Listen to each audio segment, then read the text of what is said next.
all have now a habit of asking each other how we're doing without really listening to whether we actually, if I ask you how you're doing, am I actually interested in how you're doing?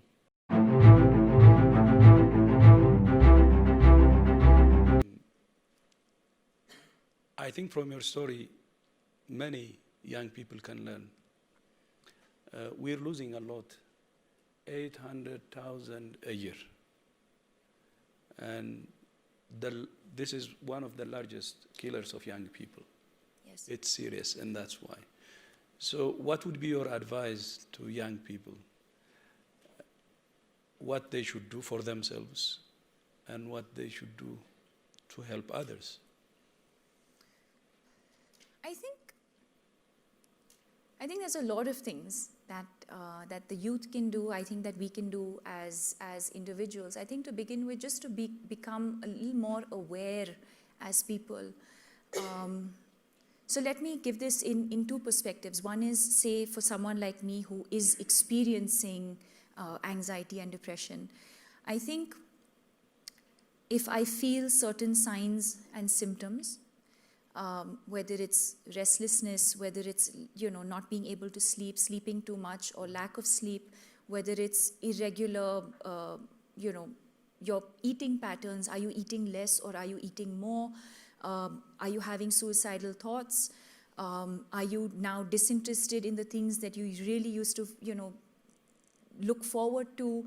Are you feeling a sense of sadness or low for a prolonged period of time? And I think it's very important to understand the difference between sadness and depression. Sadness is something that we all go through in our lives for various reasons: death, failure in an exam, heartbreak. I think sadness is transient. Depression is not transient. I think depression sort of lasts for a much longer period of time. And I think that's when you realize that, okay, this is where I need to share. This is where I need to express. So for someone who's experiencing that, I think it's important at that very moment to share with somebody that you're close to. It could be a friend, it could be a colleague, it could be a family member, it could be a sibling. But I think the first step really is to share with somebody around you how you're feeling. I think for people around, it's important to not just sort of dismiss it as attention seeking. It's important for us to feel empathy towards the person who's telling us something. I think we all have now a habit of asking each other how we're doing without really listening to whether we actually, if I ask you how you're doing, am I actually interested in how you're doing?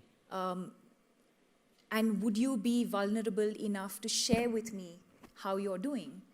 So I think all of those things, I think in the way that we engage with people on a daily basis, sharing with each other, understanding from each other, I think, and then of course seeking help. So it's important for caregivers to encourage those feeling certain signs and symptoms to seek professional help. There is a lot of stigma, especially in our country, especially in India. There is a lot of stigma with regards to seeking professional help. Parents do not want to take their children to counselors or to psychiatric treatment because they're concerned about what other family members will think. They're concerned about what society will think. I've come across situations where there are people experiencing mental illness who want to seek help, but somewhere the family is not willing to allow them to do that. And sometimes it's the other way around, where the parents want their children to seek professional help and the child is resistant to that.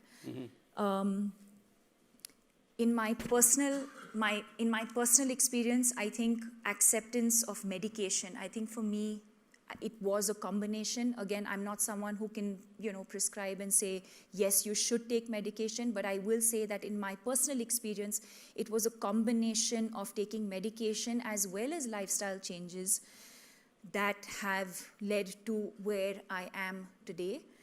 but it is also a constant taking care of myself. It is an illness that can come back.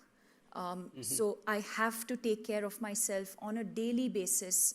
The amount I sleep, what I eat, exercise, mindfulness, all of those things are things that I still have to do on a regular basis to ensure that I don't go back into that dark world and dark space again.